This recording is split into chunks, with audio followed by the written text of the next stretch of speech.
السلام علیکم بہن. علیکم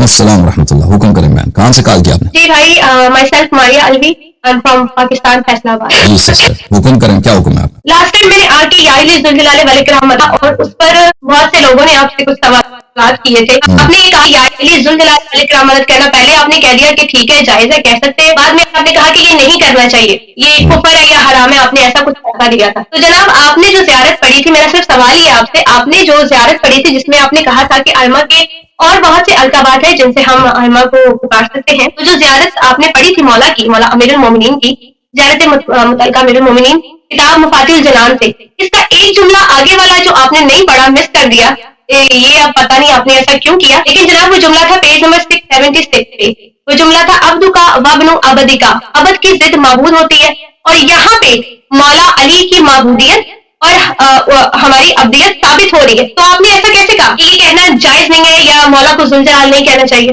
تو آپ سن لیں اچھی طرح سے, دیکھیں آپ کسی بھی شخص کی اگر احترام کرتے ہیں اس کو صاحب جلالت کہہ سکتے ہیں, ٹھیک ہے. یہ بہت عام اصطلاح ہے کہ لوگ ایک شخص جس کا احترام کرنا چاہتے ہیں اس کو جلالت مآب کہتے ہیں. عرب زبان میں بھی یہ بہت عام ہے, اصحاب الجلالہ کہتے ہیں. یا میں جب کہیں جاتا ہوں, عرب مجھے میری عزت کرنا چاہتے ہیں, شیخ الجلیل, صاحب جلالت ہمارے شیخ آ گئے. یہ تو ایک عام چیز ہے, یہ اس میں کوئی عیب نہیں ہے. آپ امیر المؤمنین علیہ السلام کو صاحب جلال کہتے ہیں, بلا شک صاحب جلال ہے. صاحب اکرام کہتے ہیں, صاحب انعام کہتے ہیں, اس میں بلا شک اس معنی نہیں ہے, لیکن یہ ان کے القاب مبارکہ سے نہیں ہے. قرآن مجید میں یہ لفظ جو آیا نا, یہ اللہ کے لیے آیا, وَيَبْقَى رَبُّ وَجْهِكَ ذِي الْجَلَالِ وَالْإِكْرَامِ. میرا رب ذی الجلال والاکرام ہے. عرض یہ ہے کہ آپ جیسے دیکھیں عوام کے سامنے, لوگوں کے سامنے آپ ایسے الفاظ, ایسے باتیں جو قرآن میں اللہ کے لیے استعمال ہوئی ہیں, جب آپ ائمہ علیہ السلام کے لیے استعمال کریں گے تو لوگ کیا کہیں گے؟ لوگ کہیں گے کہ بھئی یہ شیعہ مشرک ہیں. وہ تو یہ نہیں کہیں گے کہ وہ یہ چیز جائز ہے, ٹھیک ہے نا. وہ تو یہ نہیں کہیں گے کہ یہ جائز ہے, ٹیکنیکلی یہ جائز ہے, سب کے لیے استعمال. وہ کہیں گے دیکھیں یہ اللہ کی صفت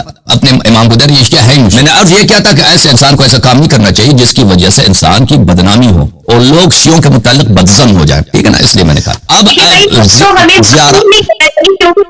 ماتم کے لحاظ سے بھی ہم پہ یہی فتویٰ لگایا جاتا ہے کہ شیعہ کافر ہے اور یہ کفر کر رہے ہیں, تو ماتم بھی نہیں کرنا چاہیے, اور اس پر ہم دلائل پیش کرتے ہیں. ایک دلیل میں اور دینا چاہوں گی, میں آپ کو کاٹ لے لوں.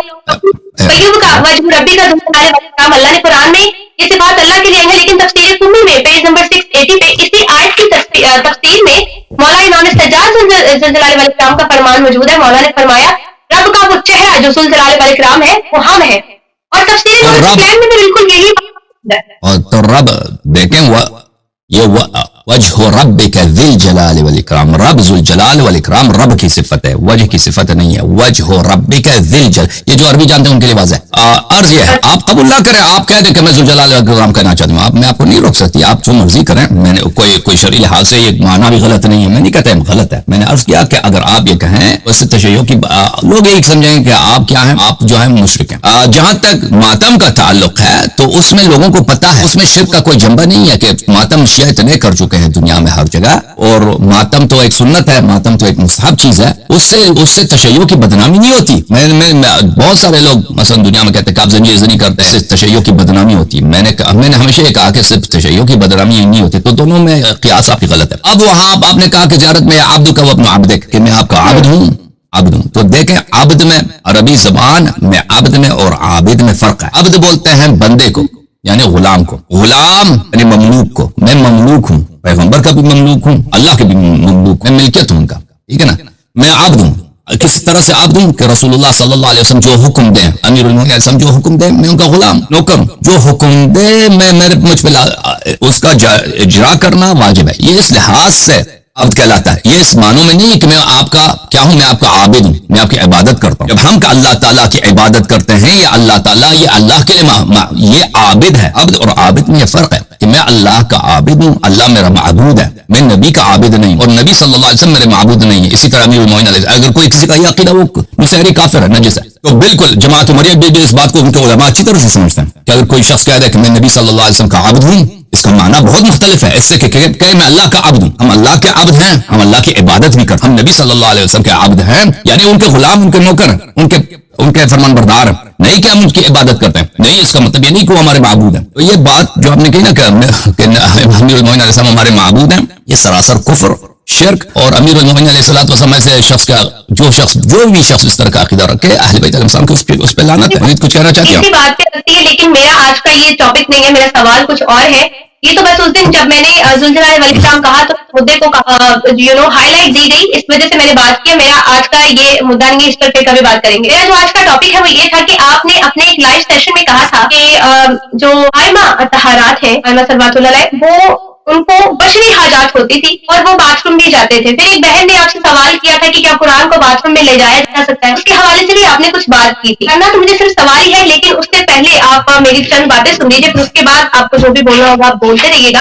جناب، آپ نے جو اس لائیو سیشن میں ریفرنسز پیش کیے تھے بشری حاجات کے حوالے سے ائمہ کے، آپ نے ایک کتاب دکھائی تھی، کتاب بصائر الدرجات، جو میں نے آپ کی ویڈیو دیکھی تھی، اس میں آپ نے روایت دکھائی تھی اس کتاب میں سے، جو اس کا راوی تھا احمد بن محمد بن سیار تھا. ٹھیک ہے، یہی راوی تھا. جو کتاب رجال النجاشی ہے، مطبوعہ بیروت اور پیج نمبر 78، اس سے اس راوی کو محمد بن سیار کو ضعیف الحدیث اور فاسد المذہب کہا گیا. دو طرح کی جرح اس پہ کی گئی ہے. پھر آپ نے دوسری روایت ایک کتاب سے دکھائی تھی، تفسیر عیاشی سے، اس میں لکھا تھا ان احمد بن خالد، اس راوی کا نام تھا، لیکن آگے کسی معصوم کا نام تھا کہ کس معصوم سے روایت کی جا رہی ہے. کالا امیر المومنین یا کالا امام علی، کالا امام صادق، کچھ بھی ایسا نہیں تھا. ٹھیک ہے، تیسری روایت جو آپ نے پیش کی تھی ملا یحضرہ الفقیہ سے، احمد بن محمد بن سعید الکوفی کا نام اس میں موجود تھا، اور اس راوی کے بارے میں کتاب المعین المعجم الرجال الحدیث میں پیج نمبر 5 پر اس کے بارے میں لکھا گیا کانا کوفی زیدی.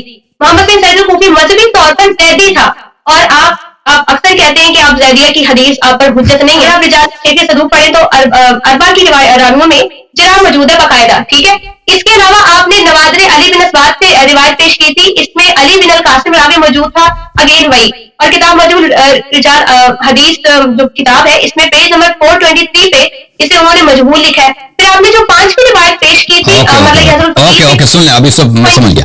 سن لیں بہن، دیکھیں سن لیں یہ کہ رسول اللہ صلی اللہ علیہ وسلم وضو کرتے تھے، غسل کرتے تھے، استنجا کرتے تھے، اور رسول اللہ صلی اللہ علیہ وسلم کپڑے چینج کرتے تھے، پاکیزہ کپڑے پہنتے تھے، اور رسول اللہ صلی اللہ علیہ وسلم قضاء حاجت کرتے تھے. یہ تو متواترات میں ائمہ تارین علیہ السلام کرتے تھے. اس میں یہ تو یقینیات میں، اس کے احادیث اتنے زیادہ شیعہ کتب میں، مخالفین کے کتب بلا شک بلا. سن میری بات کرنا کٹ. لیکن یہ جاہلانہ بات، ایک احمقانہ بات، اس پہ انسان نہیں جانتا کہ اس بات کو جز احمق ذاکرین نے مشہور کرا دیا. انسان اس پہ روئے یا اس پہ ہنسے. ایک بھی روایت نہیں ہے کہ یہ نہیں بھائی باتھ روم نہیں جاتے تھے، یہ واش روم کو جو حاجت ہی نہیں ہے پیغمبر کو. کبھی انہوں نے ادعا کیا، کبھی کسی کا سن لیں بھائی بہن، سن لیں کہ وہ باتھ روم نہیں جاتے تھے، ان کو حلقون کو کبھی ان کو جو بول یا غائط کبھی آتی نہیں تھی. ان کو بھائی امام علیہ الصلوۃ والسلام کو یہ پیشاب وغیرہ آتا ہی نہیں. یہ کسی بھی روایت میں نہیں ہے. اس کے برعکس روایات میں بہت ہے کہ ان کو جانے کی ضرورت ہوتی تھی، وہ جاتے تھے، اور یہ کھانا کھاتے تھے، وہ سوتے تھے. یہ سب ایک منٹ بہن، میں دیکھیں فضول باتوں میں بحث نہیں کر. اس کے روایات بہت زیادہ ہیں. اوکے، تو آپ ایسے ہیں نا، آپ ایسے ہیں کہ آپ آئے سورج کے سامنے کہتے ہیں سورج نہیں، یہ سورج ہے بھائی سامنے. آپ مہربانی کریں، اور آپ کو میں آپ کو کیا کہوں، آپ کے پاس یہ نہیں ہے. ذاکرین سے کہتا ہوں، جب ذاکرین نے ان کو سکھایا. آپ مرد بنے، ایک دلیل لے کر ائمہ اطہار علیہ السلام نے کبھی ادعا کیا ہو کہ ان کو واش روم جانے کی حاجت نہیں ہو. یہ کیا بکواس شروع کیا ان لوگوں نے. ائمہ اطہار علیہ السلام استنجا کرنے کی حاجت نہیں ان کو. آپ ذاکرین کا کہہ رہے ہیں وہ مرد بنے ایک حدیث لے کر باتھ روم نہیں جاتے تھے. اب میں آپ سے کہوں گی بھائی آپ مرد بنے ایک حدیث دکھائی تو باتھ روم جاتے تھے، بات ختم. یہ متواتر ہے. ائمہ طاہرین علیہ السلام کی قضاء حاجت کرتے تھے، رسول اللہ صلی اللہ علیہ وسلم کرتے تھے. یہ متواترات میں اس کے روایات بہت زیادہ ہیں، بے نہایت زیادہ. اسی سیشن میں 4-5-6 حدیث دکھائی تھی. اس کے علاوہ بھی بہت زیادہ کتاب طہارت میں سن لیں بہن، سن لیں. اس کے روایات متواتر ہیں، بہت زیادہ ہے. ٹھیک ہے نا. آپ کہتے ہیں کہ راوی ضعیف ہے، تو بات سنیں. میں زیدیوں کے کتابوں کو حجت نہیں سمجھتا. اگر ہمارے کتب میں، کتاب کلینی میں، کتاب کافی میں، کتب شیخ صدوق رحمۃ اللہ علیہ، کتب شیخ توسی رحمۃ اللہ علیہ میں کسی زیدی کی حدیث آ جائے یا کسی غیر شیعہ کی حدیث آ جائے، وہ حدیث صحیح ہوتی ہے. اس کی وجہ بہت زیادہ ہے. آپ کو یہ باتیں نہیں معلوم، آپ کو علماء کو بھی نہیں، آپ تو کچھ بھی نہیں ہے، علماء کو بھی نہیں معلوم. یہ کتاب ہے ملاحظہ فرمائیں، میں آپ کو ایک کتاب دکھاؤں. کتاب الاصول 16 من الاصول الاولیہ فی الروایات واحادیث اہل البیت علیہم السلام، چاپ دار الشبستری ام المقدسہ ایران میں. یہاں پہ ملاحظہ فرمائیے، حضرت امام محمد باقر علیہ السلام فرماتے ہیں، جابر بن یزید جعفی روایت کرتے ہیں، ان لنا اوعیۃ نملأها حکما وعلما، ہمارے ایسے اصحاب ہیں جن کے دلوں کو، جن کے اذہان کو ہم اپنے علم سے اور حکمت سے بھر دیتے ہیں، ان کو احادیث دیتے ہیں. ولیست لها باہل، اور یہ ہمارے احادیث کے اہل نہیں ہیں، یا تو مثلا عمریہ، یا تو شکاکوں میں سے ہیں، یا مثلا فاسد العقیدہ ہے، لیکن ہم ان کو احادیث دیتے ہیں. فانما نملأها لتنقل الى شیعتنا، ہم اس لیے ان کو احادیث سے بھر دیتے ہیں، ان کو احادیث سکھا دیتے ہیں، کیوں ہمیں پتہ ہے کہ یہ لوگ ہمارے احادیث کو نقل کریں گے، یہ لوگ کتاب لکھیں گے کہ امام جعفر صادق علیہ السلام کے اس مسئلے پہ یہ احادیث ہیں، امام باقر علیہ السلام کے اس مسئلے پہ یہ احادیث ہیں، اور یہ کتابیں ہمارے شیعوں کو پہنچ جائیں گی. فانظروا الى ما في الاوعیہ فخذوها، ان ظرفوں میں دیکھ لو کہ ان ظرفوں کو جن ہم نے حدیث میں سے بھرا ہے اس میں کیا ہے، اس کو تم لے لو ہمارے احادیث کا. ثم صفوها من القدورہ، اور اس کتب میں اگر اس کے اپنے کچھ اقوال ہیں، اپنے کچھ رائے، اس کو چھوڑ دو، ان کی جو قدورت ہے اس کو چھوڑ دو، ہمارے اقوال کو ان کتب سے لے لو. تأخذونها بیضاء نقیۃ صافیہ، ہمارے احادیث تمہیں انہی فاسد عقیدہ ربات سے جن کو تم ضعیف کہتے ہو، انہی فاسد بیضاء سفید نقیہ پاک ملیں گی. وإياكم والأوعية فإنها وعاء سوء فتنكبوها، اور لیکن ان راویوں سے بچو، راوی کی روایت کو لے لو اور ان روات سے بچو، روات سے برحذر رہو. خود مثلا راوی مثلا زیدی ہے، خود راوی شکاک میں سے ہے، خود راوی غیر شیعہ ہے، ان کی حدیث کو لے لو کیونکہ انہوں نے اہل بیت علیہ السلام سے نقل کیا، لیکن ان کے اپنے آراء اقوال سے ان سے برحذر رہو. لہٰذا ہمارے جو علماء تھے وہ شیخ صدوق بیوقوف نہیں تھا، وہ پاگل نہیں تھا، اس کی عمر گزری احادیث، اس کے باپ کا عمر بھی گزری احادیث میں.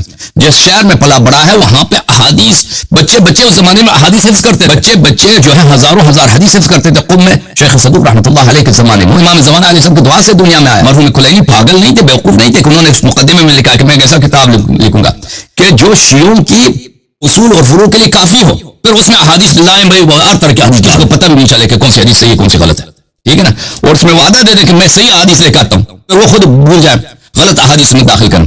اس لیے ان کے پاس معیار جو اہل بیت علیہ السلام کی جانب سے ہے معیار وہ اور ہے، جماعت عمریہ کے معیار اور ہے، جماعت عمریہ کے معیار نقل احادیث میں اور ہے، ہمارے ہاں احادیث اور ہے. ہمارے ہاں کیا ہے کہ جو کتب اصحاب ائمہ علیہ السلام نے لکھے، وہ اصحاب اگرچہ وہ فاسد العقیدہ کیوں نہ ہوں، وہ اصحاب اگرچہ کیوں غلط عقائد کا حامل کیوں نہ ہو، یا علم بھی کم نہ ہو، کوئی بات نہیں، ہمیں ان کے رائے سے کام نہیں. انہوں نے امام علیہ السلام کا قول لکھا ہے، صدوق کو پتہ تھا اس زمانے میں یہ بہن کا کام ہی تھا حدیث پڑھنا، انہیں کو بخوبی پتہ تھا، ان کا کام ہی تھا احادیث میں اپنی عمر گزارنا. اصحاب ائمہ علیہ السلام اس زمانے میں زندہ تھے، صدوق کے کلینی کے مشائخ میں اور صدوق کے والد کے مشائخ میں اصحاب ائمہ علیہ السلام بے بکثرت تھے، اور نواب اربعہ شیخ کلینی رحمۃ اللہ علیہ کے زمانے میں زندہ تھے. تو وہ ان کا کام یہی، ان کو بخوبی پتہ ہے کون سے کتب، کون سے مصنفین یہ ثقات ہے، ان کی کتاب صحیح ہے، ان کے عقیدے سے میں کام ہی نہیں، ان کا راوی کا عقیدہ کیا ہے نا، یا راوی ضعیف ہے، اس کا علم کم ہے، کچھ بھی اس سے فرق ہی نہیں پڑتا. اگر انہوں نے اعتماد کیا، انہوں نے شیعوں کے عمل کے لیے حدیث نقل کی ہے تو وہ حدیث ہمارے سر آنکھوں پر وہ حجت ہے. اور یہ حدیث کم بھی نہیں ہے ائمہ طاہرین علیہ السلام کی، کہ ائمہ طاہرین علیہ السلام یہ تو متواترات میں سے کہ وہ غسل کرتے تھے کہ الا ماشاء اللہ کتاب ہے. ابھی آپ نے خود کہا کہ میں نے کتاب ملا اظہر الفقی سے نقل کیا، ملا اظہر الفقی کے اس مقدمے میں صدوق رحمۃ اللہ علیہ کہتے ہیں کہ اس کے سب احادیث حجت ہیں، اللہ اور میرے درمیان یہ سب احادیث حجت ہیں، اور میں ان کے اسانید نقل نہیں کرتا اس لیے کہ کتاب بہت موٹی ہو جائے گی. وہ جب خود کہتا ہے، اور کتاب کلینی اس سے تو زیادہ اصح ہے. تو لہذا یہ اعتقاد رکھنا ائمہ طاہرین علیہ الصلوۃ والسلام، سن لیں، وہ ائمہ طاہرین علیہ الصلوۃ والسلام ان کو وہ خانہ نہیں جاتے تھے، یہ نہیں کرتے تھے، یہ جہالت محض ہے. اگر تم اہل بیت علیہ السلام کے دین میں رہنا چاہتے ہو، اہل بیت علیہ السلام کا دین اور ہے، ذاکرین کا طریقہ اور ہے. بھائی ذاکرین نے انہوں نے اپنے سے بنایا، وہ یہ غلو کا طریقہ کار اور ہے. کچھ کہنا چاہتی ہوں؟ آپ نے ابھی فرمایا کہ ملا حضرت الفقیہ کے حوالے سے جو آپ نے بات کی تھی اس میں شیخ صدوق نے کہا ہے کہ اس پہ جو حدیث ہے ساری حجت ہے ہم پہ. تو اگر آپ علامہ مجلسی کی وجیزہ پڑھیں تو اس کتاب میں انہوں نے علامہ مجلسی سے تفصیل ملا حضرت الفقیہ کی اسناد الى شیخ صدوق کا تذکرہ کیا اور بتایا کہ کون سی سند کا کیا معاملہ ہے. آپ نے کہا کہ حضرت شیخ صدوق نے امام کا زمانہ پایا، تو انہوں نے اپنی نظروں سے کوئی ایسا واقعہ دیکھا ہو، ائمہ اہل بیت کو نعوذ باللہ باتھ روم جاتے دیکھا، انہوں نے ایسا واقعہ کوئی کتاب میں لکھا ہو تو آپ وہ واقعہ دکھا دیجیے کہ میں نے ایسے امام کو جاتے ہوئے دیکھا. آپ جو بات کریں کہ قرآن کی آیت سے فٹ نہیں بیٹھ رہی، اللہ قرآن میں فرماتا ہے بسم اللہ الرحمن الرحیم انما یرید اللہ لیذھب عنکم الرجس اہل البیت طاہرکم تطہیرا، اللہ کہتے ہیں میں نے نجاست کو اہل بیت سے دور کر دیا. اور جب اللہ انما کہہ رہے تو اللہ کی مثال باندھ رہا ہے. ٹھیک ہے، اس میں یہ نہیں کہ اس نجاست سے دور کیا اور اس سے نہیں کیا. اگر تو نجاستیں الگ الگ ہے، اس میں کسی اور نجاست کی بات ہو رہی ہے تو پھر آپ اس نجاست کا بتائیے کہ وہ کون سی ہے جو دور ہو گئی اور وہ کون سی ہے جو دور نہیں ہوئی. اللہ نے یہاں کھول کے کیوں بیان نہیں کیا؟ تو شیخ لوگ جانتے ہیں جو ہمارے پروگرام دیکھتے ہیں، اگر آپ اس قابل ہوتی تو میں مزید حوالے دے دیتا. یہ میں نے بار بار دکھا دیا ہے کہ مختلف کتب میں علامہ مجلسی رحمۃ اللہ علیہ کہتے ہیں کہ کلینی کے سب احادیث، ظاہر الفقی کے سب احادیث صحیح اور یہ سب حجت ہیں. وہ بار بار اپنے مختلف کتب میں فرماتے ہیں. اور جو ان کا سلسلہ سند ہے مجلسی کا صدوق تک، اس کا کوئی اثر ہی نہیں ہے، اس کا کوئی فائدہ ہی نہیں ہے، کیونکہ صدوق کی کتاب یہ بالتواتر ثابت ہے کہ من لا یحضر الفقیہ صدوق کی کتاب. اور میں نے یہ نہیں کہا کہ صدوق ائمہ علیہ السلام کے زمانے میں رہتے تھے. صدوق غیبت کبریٰ میں رہتے تھے، ان کے والد غیبت صغریٰ میں رہتے تھے. ان کے والد گرامی جو ہیں انہوں نے بہت سارے اصحاب ائمہ علیہ السلام کو پایا اور نواب اربعہ کو بھی پایا ہے، اور اسی وجہ سے صدوق ان کی دعا سے، امام زمانہ علیہ السلام کی دعا سے پیدا ہوں. یہ کہ صدوق علیہ رحمت نقل کریں کہ انہوں نے اپنی آنکھوں سے دیکھا کہ امام علیہ السلام واش روم جاتے تھے، اس کی کوئی ضرورت ہی نہیں جب دوسرے اتنے روات موجود ہیں. انہوں نے نقل کی ہے کہ ائمہ علیہ السلام واش روم کے یوز کرتے تھے. صدوق سے ان کی وثاقت صدوق سے کم نہیں ہے بلکہ صدوق سے زیادہ ہے. اس کے علاوہ آئے تطہیر عصمت کے متعلق ہے. آئے تطہیر عصمت کے متعلق، ہم نے پاک کیا ہے آپ کو گناہوں سے اور ناپاکیوں سے. اس کا مطلب یہ نہیں ہے کہ اگر رسول اللہ صلی اللہ علیہ وسلم صحرا میں چلے جائیں تو ان پہ گرد کبھی نہیں پڑے گا. امیر المؤمنین علیہ السلام جنگ صفین میں جاتے تھے نا، حملہ کرتے تھے، دشمن کے لشکر کے وسط میں چیر کے جاتے تھے چاروں طرف سے دشمن. رات کا وقت ہوتا تھا جو لیلۃ الحریر کہلاتا ہے. دشمن کے وسط میں جاتے تھے، بہت دیر تک لڑتے تھے، واپس آتے تھے خون میں ڈبے ہوئے، واپس آتے تھے. اکیلے جاتے تھے لشکر کے دشمن کے قلب میں، واپس آتے تھے. اب کوئی ان کو خون کیوں لگی؟ ان کا اپنا خون تو نہیں تھا، دشمن کا خون تھا. ٹھیک ہے نا. پھر تلوار بہت دفعہ ہوتا تھا کہ تلوار ان کا ٹیڑھا ہو جاتا تھا، تلوار کو دوبارہ سیدھا کرتے تھے، دوبارہ جاتے تھے دشمن کے. اب کہہ دو آئے تطہیر تو کہتا ہے کہ ان کو کوئی نجاست لگتی نہیں. یہ کفار لشکر شام والوں کے خون تو نجس سے زیادہ نجس، سور سے بھی زیادہ نجس ہے، تو یہ ان کو کیوں چنٹے پڑی ہیں؟ اس کی جواب یہ ہے کہ آئے تطہیر عصمت کے متعلق ہے کہ ہم نے ان کو ناپاکیوں سے پاک کیا. اس کا مطلب یہ نہیں ہے کہ اگر کوئی بچہ پیشاب کرے تو پیشاب ان کو نہیں لگتی، ہوا کو چلی جائے گی. یا اگر کوئی مثلا خون ان کو لگتی نہیں ہے، اللہ نے حصار بنا دیا، یہ بھائی ہر طرح سے ہیں. تو ائمہ طاہرین علیہ السلام، اب ہم اس کا دیکھیں کوئی اس کا میری بات کا غلط فائدہ نہ اٹھائے. کیا دیکھیں میں نے کہہ دیا ہے کہ ائمہ علیہ السلام کا خون نجس ہے، یا ائمہ علیہ السلام کا ادرار نجس ہے، یا ان کا پیشاب نجس ہے. میں نہیں کہتا، میں عرض یہ کرتا ہوں کہ ائمہ طاہرین علیہ السلام کی روایت میں بہت زیادہ ہے کہ کافی میں بہت ان کے اعجاز سے یہی ہے کہ ان کے بول جو ہے، بہت سمجھتے ہیں پیشاب بولتے ہیں، ان کے بول سے اور غائط سے وہ خوشبو آتی ہے، مہک آتی ہے. دوسروں کی جو ہے بدبو ہوتی ہے لیکن ان سے مہک آتی ہے. اور پھر زمین کو حکم ہے کہ اس کو نگل لیں. کوئی نے اس کو دیکھا بھی نہیں ہے کہ کسی نے ائمہ طاہرین علیہ السلام کے پیشاب، فزیکلی پیشاب کو کسی نہیں دیکھا، کیونکہ ہر جگہ وہ پیشاب کرے، وہ زمین کو حکم ہے کہ وہ نگل لے، لیکن وہ کرتے تھے. لیکن اس کا مطلب یہ نہیں ہے. اور چپ کرو ایک منٹ، ان کا اب آئی اور بہن چپ کرو، ان کا پیشاب نجس ہے، ہم نہیں کہتے. یہ جاہل لوگ ہماری باتوں سے پر ہمیں غلط نسبت دیں گے. یا ان کا پاخانہ نجس ہے، ہم یہ نہیں کہتے. یا ان کا خون نجس ہے، نستجیر باللہ، ہم نہیں کہتے. اگر ان پہ کوئی کافر کے ساتھ ان کا جنگ ہو جائے، اگر کافر کے بدن سے خون نکلے، وہ چینٹے پڑ سکتی ہے، مار سکتی ہے، اس میں کوئی کچھ بھی نہیں ہے. ان کے تلوار پہ لگ سکتی ہے، جس تلوار سے انہوں نے قتل کیا اس تلوار کو لگ سکتی ہے، ان کے چہرے پہ لگ سکتی ہے، ان کے بدن پہ لگ سکتی ہے. اس میں کوئی آئے تطہیر سے اس کو کوئی تضاد ہی نہیں ہے، کیونکہ آئے تطہیر عصمت کے متعلق ہے. آئے تطہیر اس متعلق نہیں ہے کہ پھر اب میں نے ان کو پاک کیا پھر ان کو غسل کرنے کی ضرورت ہی نہیں ہے، دنیا میں نئے کپڑے پہننے کی ضرورت ہی نہیں ہے. آئے تطہیر یہ نہیں کہہ رہا. آئے تطہیر ظاہری کے لیے نہیں ہے، وہ آئے تطہیر گناہوں سے، برائیوں سے، اس طرح کی چیزوں سے کے متعلق ہے. ائمہ طاہرین علیہ السلام کی روایات میں بھی ہے آئے تطہیر سے مراد عصمت ہے. ٹھیک ہے نا. ان کی خود انہوں نے تفسیر کی ہے اس کی. جی آپ نے ابھی کہا کہ وہ فزیکلی کسی نے نہیں دیکھا ان کو باتھ روم جاتے ہوئے، پھر آپ نے کہا نہیں میں نے نہیں کہا. آپ اچھی طرح سے نہیں سن رہے. لوگوں نے دیکھا ان کو باتھ روم جاتے ہوئے، متواتر ہے. آپ نہیں سن رہے نا، متواتر. ان کے بول کو کسی نے نہیں دیکھا. ان دونوں باتوں میں بڑا فرق ہے. ائمہ طاہرین علیہ السلام ان کے پیشاب، زمین کو حکم ہے کہ ان کے پیشاب کو نگل لیں، ان کے مدفوعات کو نگل لیں، لیکن وہ باتھ روم جاتے تھے. لوگوں نے دیکھا. یہ متواترات معاف کرو، متواترات میں امام نے خود کہیں کہا ہے کہ آج میں باتھ روم گیا تھا اور زمین نے نگل لیا ہے. جی ہاں، اس کا پورا باب ہے. آپ ایسے آگے مناظرہ کرنے کے لیے چلیں، آپ چلی جائیں، میں آپ کو بتا دیتا ہوں. خدا حافظ. آپ کا خدا حافظ. جو حال سے میرے وہ پورا ایک باب ہے کافی میں. امام علیہ السلام کی نشانیوں میں سے یہ ہے کہ زمین کو حکم ہے. وہ احادیث کم نہیں، اس کے بہت زیادہ ہے. کہ امام علیہ السلام کے جو پیشاب پخانہ ہے زمین کو حکم ہے کہ اس کو نگل لیں. یہ دیکھیں ائمہ علیہ السلام کی شان یہ رہے, یہ لوگوں کو کیوں لوگ تکفیر نہ کیوں تکفیر نہ کریں جب ان کی یہ آتے ہیں بھائی امیر المومنین علیہ السلام کو اللہ بناتے ہیں ذو الجلال والاکرام, لوگ تو یہ کہیں گے کہ آپ مشرک ہیں. اور پھر ان کی زندگی میں درد کیا ہے, لوگ ان کی تکفیر کرتے ہیں بھائی, لوگ کہتے ہیں تم اپنا اسلام ثابت کرو. ان کے ذاکرین کا درد کیا ہے کہ یہ اہل بیت علیہ السلام پیشاب نہیں کرتے تھے. بھائی لوگ ان کا مذاق نہ اڑائیں تو شیعہ مذہب رکھ تو کیا کریں. یہ کتاب ملدہ اثر الفقی شیخ صدوق رحمۃ اللہ علیہ کی چاپ دارالکتب الاسلامیہ, یہاں پر ملاحظہ فرمائیے حضرت امام رضا علیہ السلام سے روایت للامام علامات, امام علیہ السلام کی کچھ علامتیں ہیں. ويكون اعلم الناس, امام علیہ السلام عالم ہوتے ہیں سب لوگوں سے.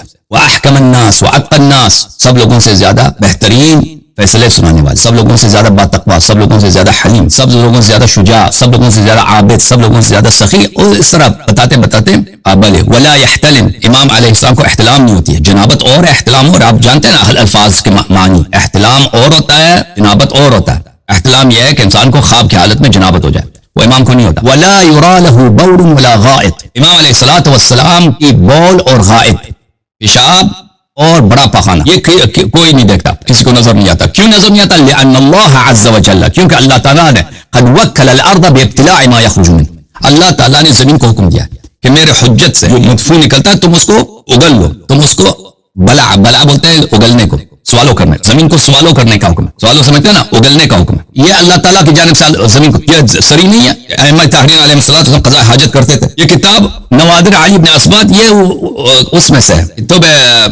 کتب اصول میں سے ہے, اصول میں سے ہے, اصحاب ائمہ علیہ السلام کی کتب میں سے ہے, ٹھیک ہے نا. اس میں مضیت الى الحیرہ الى ابی عبداللہ جعفر ابن محمد علیہ السلام, میں کوفے میں حضرت امام جعفر صادق علیہ السلام کے پاس گیا تھا. وہ چلے گئے میرے ساتھ, امیر المومنین علیہ السلام کے قبر پہ گئے, زیارت کی, میں ان کے ساتھ گیا تھا. کچھ راستے میں گئے تھے, ان کو قضاء حاجت بول کرنے کی, پیشاب کرنے کی ضرورت پڑ گئی. فاعتزل عن الجادہ ناحی, جادہ سے نکل گئے, راستے سے نکل گئے, وہاں پہ گئے, پیشاب کیے, انہوں نے استنجا کیا. یہ احادیث بہت زیادہ ہیں, یہ کم نہیں ہے. کتاب الطہارہ میں, وسائل الشیعہ میں جائیں, بہت زیادہ احادیث, ایک بھی حدیث نہیں ہے نا کہ ائمہ طاہرین علیہ یا کوئی قرآن کی آیت ہے, بلکہ یہ کفار کا قول ہے. انبیاء اور حجج کو, معصومین کو قضاء حاجت کی ضرورت نہیں ہوتی. یہ کفار کا قول ہے قرآن مجید میں, یہ اس مسلمانوں کا قول نہیں ہے. ایک بھی آیہ نہیں ہے قرآن میں, ایک بھی روایت نہیں ہے کہ انہوں نے انکار کیا ہو کہ ہماری قضاء حاجت نہیں ہوتی. مثال فرمائی سورہ فرقان میں کفار کیا کہتے تھے, فرقان میں کفار وقالوا ما لهذا الرسول ياكل الطعام ويمشي في الاسواق, کیسا پیغمبر ہے, کھانا کھاتا ہے, کھانا کھاتا ہے, یہ کنایا ہے. اب آپ کو دکھائیں گے کہ کس چیز کا کنایا. ويمشي في الاسواق, یہ سڑک پہ جاتا ہے, بازار میں آتا ہے, یہ کیسا پیغمبر ہے. لولا انزل عليه ملك فيكون معه نذيرا, اس کے ساتھ اللہ ایک فرشتے کو بھی بھیجتے نا, اگر یہ پیغمبر یہی ہے تو فرشتہ بھی ساتھ آ جائے تاکہ پتہ چلے پیغمبر ہے, کیونکہ یہ کھانا بھی کھاتا ہے, اور جو کھانا کھاتا ہے اس کا نتیجہ کیا ہوتا ہے, اس کا نتیجہ باتھ روم جانا پڑتا ہے. اچھا ملاحظہ فرمائیے, یہ کھانا کھانا جو ہے قرآن مجید میں, کیونکہ قرآن میں ادب, قرآن کریم میں کنایات کا استعمال ہے. وما ارسلنا قبلك من المرسلين الا انهم ليأكلون الطعام ويمشون في الاسواق, آپ سے پہلے جتنے ہم نے پیغمبر بھیجے تھے وہ سب کھانا کھاتے تھے. ليأكلون الطعام, کھانا کھاتے تھے. یہ کھانا کھانا کس چیز کا, کس چیز کی جو ہے کی طرف اشارہ ہے. بل مسیح ابن مریم سورہ مائدہ میں, الا رسول قد خلت من قبله الرسل وامه الصدیقہ كان يأكلان الطعام, عیسیٰ ابن مریم پیغمبر تھے, اس سے پہلے بھی پیغمبر تھے, اور اس کی ماں صدیقہ تھی, اور یہ اپنی ماں کے ساتھ یہ دونوں کھانا کھاتے تھے. عیسیٰ مریم کے ساتھ یہ دونوں کھانا کھانے والے لوگ تھے. اچھا یہ کھانا پیغمبر کھانا کھاتے ہیں, سب انبیاء کھانا کھاتے, قرآن کیوں کہہ رہا ہے کہ کھانا کھاتے تھے. تفسیر کلی علی بن ابراہیم شیخ کلینی کے استاد, جزء اول, کان یاکلان الطعام, امام علیہ السلام نے فرمایا یاکلان الطعام کان یتغوطان, کان یاکلان الطعام کا مطلب ہے یعنی وہ پخانا کرتے تھے, کیونکہ قرآن ادب کر رہا ہے. قرآن نہیں کہنا چاہتا کہ ہمارے میرے جتنے سب انبیاء تھے وہ پیشاب پخانا کرتے تھے, ٹھیک ہے نا. تو یہ امام علیہ السلام نے فرمایا کہ اس پہ تصریح, قرآن نے جو کہا کہ انبیاء کھانا کھاتے ہیں, انبیاء کھانا کھاتے ہیں, اس سے مراد کیا, ہمارے رسول کھانا کھاتے ہیں, اس سے مراد کیا ہے, یعنی یہ یتغوطان, یہ غائط کا ان سے اخراج ہوتا ہے. یہ ہیومن بینگز ہیں, یہ جو ہے قضاء حاجت کرتے ہیں, ٹھیک ہے نا. اس کا مطلب یہی ہے. اب یہ فکر انبیاء حجج الہی معصومین کو حاجت, یہ ایک کفرانہ عقیدہ ہے, یہ مشرکانہ عقیدہ ہے. کفار اس طرح عقیدہ رکھتے تھے, وہ پیغمبر کے اسی لیے رد کرتے تھے نبوت, کہ آپ تو کھانا کھاتے ہیں, یعنی آپ پیشاب کرتے ہیں, آپ باتھ روم جاتے ہیں, آپ کیسے نبی ہو سکتے ہیں. یہ ان کا عقیدہ ہے. ذاکرین نے اسی عقیدے کو کس کو سکھایا, شیعوں کو سکھایا کہ بھائی ائمہ علیہ السلام ان کو نہیں ہے حاجت, باتھ روم جانے کی. اور بھائی کبھی انہوں نے خود ادعا کیا ہے, کبھی ان کے اصحاب نے کسی نے ادعا کیا ہے, اتنا بڑی بات کہ بھئی ایک آدمی 60 سال 70 سال اس دنیا میں رہتا ہے کبھی وہ باتھ روم جانے کی اس کی حاجت نہیں ہوتی, یہ تو بڑی بات ہے. کبھی انہوں نے ادعا کیا, خود ادعا کیا, ان کے اصحاب نے ادعا کیا, کبھی ادعا نہیں فرمایا. اس کے برعکس کہ وہ یہ کام انجام دیتے تھے, یہ قرآن میں موجود ہے, حدیث میں موجود ہے. ٹھیک ہے نا. اب کیا عرض کریں, جہالت کی بھی کوئی حد ہے بھائی.